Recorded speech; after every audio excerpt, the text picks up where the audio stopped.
everybody, and in this video I wanted to talk to you guys about the changes that are coming to strikes, the Nightfall, the weekly heroic strikes, and also to PvP and how PvPers get rewarded.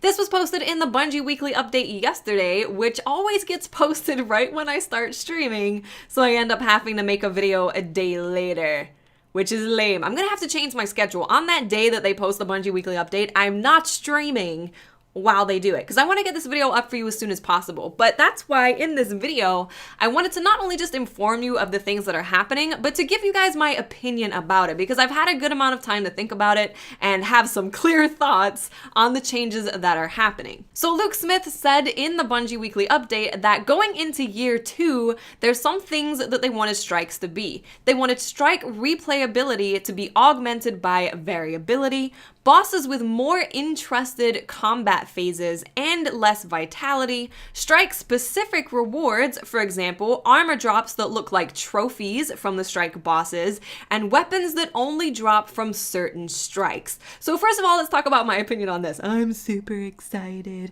So the thing that I'm most excited about, because I'm a girl probably, but just also because I'm a person, I'm excited for that armor-specific drops that look like trophies from the strike boss. That means that whatever you are getting, whatever piece of armor that is, it's going to resemble the boss that you are fighting. So imagine going against, I don't know, Valis Taharic, and you get those like big banner thing as a cape or something, like a big banner.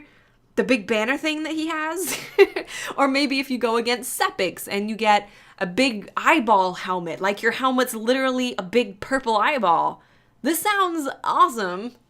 Like, can we just, this makes me very happy. That makes me really happy. It means that people are going to be able to see your armor, or they're going to be able to see the weapon and be like, oh, he looks just like that one strike. He must have got it from that strike. That's really cool. You can get that from that boss. That, Bungie, is awesome. Cosmetic things make me very happy. But they did say that that's not the only changes that are coming to strikes. Ones that are coming to Nightfall, this is what they said in the Bungie weekly update.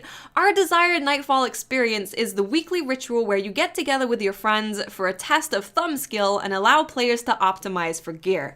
Burn skulls motivate weapon rotation, and now the burn resist talents found on chest pieces will rotate armor. So for those of you that are not aware of this, there's gonna be, in the Taken King, there's gonna be chest armor that have increased resistance to arc damage, increased resistance to solar damage. So if the strike has arc burn on it, you can equip your chest that has more resistance to arc burn. So that's really good. It's gonna give you a reason to have specific armor for specific things.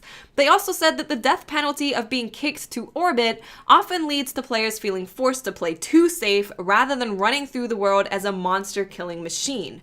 Another thing that we didn't like about the year 1 Nightfall was how players could feel forced to play Nightfall as early as possible in the week to maximize the benefit from the Nightfall buff. So we've shelved that buff until we can reform it into something closer to its original intent, a mark of prestige for having achieved something challenging. We've adjusted sources of XP and reputation up to account for its absence. So basically what you're doing, in case that just didn't make any sense to you, they're taking away the Nightfall buff until they can turn it into something that doesn't force players to feel like they have to do the Nightfall at the very beginning. So they want to give you something that shows you did something challenging. So maybe it'll be an emblem, maybe it'll be like a shader, maybe it'll be a certain type of class item. Who knows? Who knows what it could possibly be? If they ever bring titles into Destiny, which I don't know if they will or not, but a title is something they could give you, so they're working that out. So no more Nightfall buff. The Nightfalls now require you to be level 40, so we're gonna have to reach max level in the Taken King. Wiping no longer returns fire teams to orbit. Instead, it uses the 30-second timeout penalty for death, the same as a normal raid. So you know when you go into like Vault of Glass on normal, whatever, if you die, you have to wait 30 seconds before your fire team to revive you, and that is what they're gonna be doing in Nightfalls. And when I originally heard these changes, I was like, what? Why would you do that? Because I thought, you know, it's a Nightfall, it's a once a week thing, it's supposed to be really challenging, and being kicked to orbit is definitely like, you need to be good, you need to do this properly.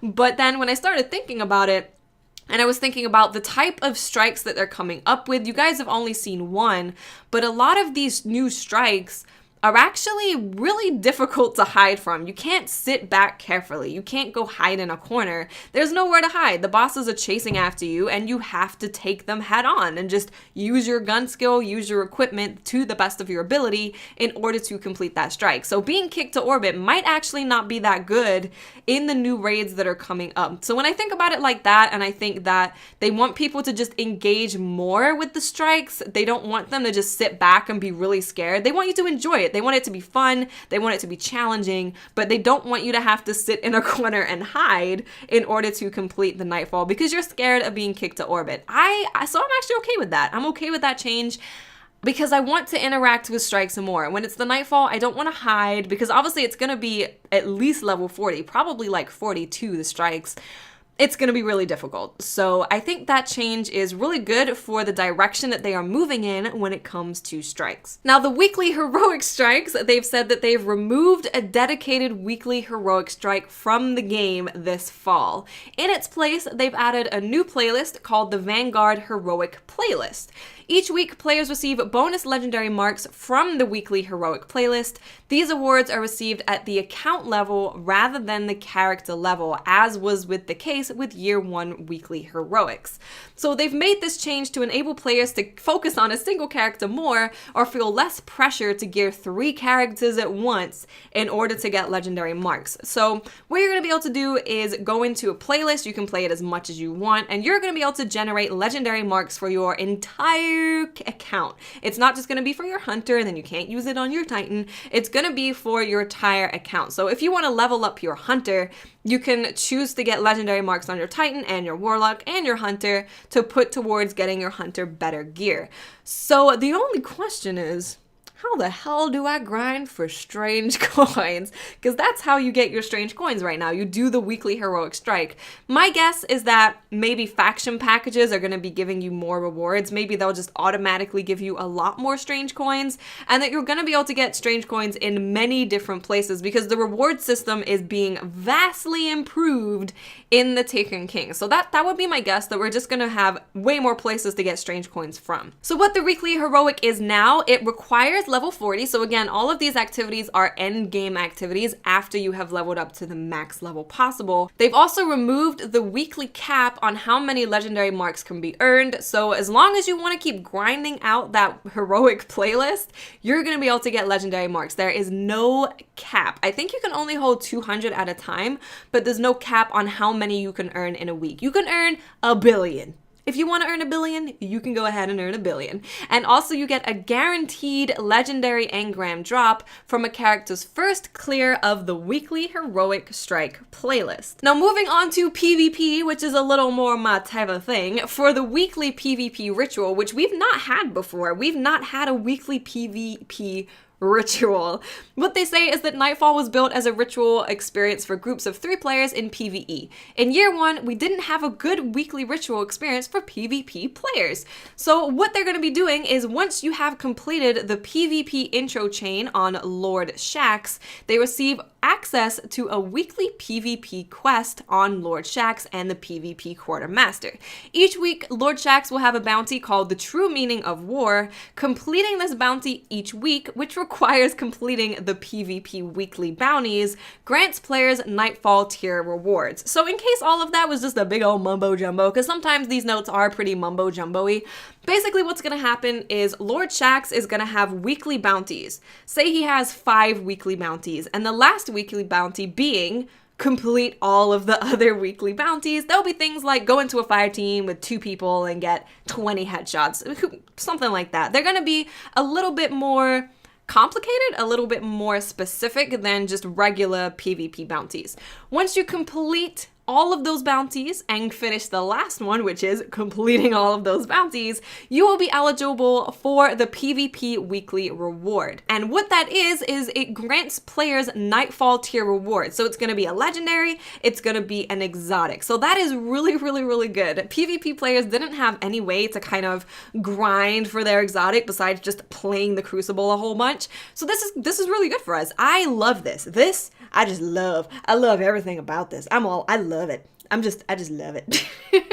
And lastly, we have the daily heroic / daily PvP. In the weekly update, they said, it's important to us that Destiny remain compatible with real life. Playing multiple characters can sometimes feel like a job or a chore. The daily heroic and daily PvP often felt that way, so we increased their rewards and made them an account completion. We want players to choose which characters they want to play on and earn legendary marks on. So basically, just like you have now, like say the daily PvP is Rumble. You can go into Rumble and you can play on your Hunter and you'll get legendary marks for your whole account. You can go on your Warlock and you'll get legendary marks for your whole account. So that's gonna be a lot better. Basically, you're gonna have a lot of ways to get legendary marks. And with those legendary marks, because they are account wide, you will be able to buy whatever armor and whatever weapon you can grind for. Basically, that's how it's gonna work. And lastly, they do note that you will have to defeat Oryx before these endgame activities are available for you. Because they are endgame, they are to get better gear, etc. You are gonna have to actually complete the story. But don't worry, because the story is super awesome. Seriously, there's cutscenes, and you can skip those cutscenes. That's what I call a story. So that is it, guys. Overall, I think the changes are really good. I was a little about the Nightfall changes, but I think it makes sense based on the direction that they're going with their strikes and the fact that they want people to feel like they can interact with the encounter better than just hiding because they're scared of being kicked to orbit. So that was the only thing I was confused about, but I actually think it's a good change. I think it's a good change. And of course the PvP changes, oh yes, they are beautiful. They're just beautiful. Okay, guys, thank you so much for watching. I love you all. Remember to stay positive, and I'll speak to you awesome people later. Bye.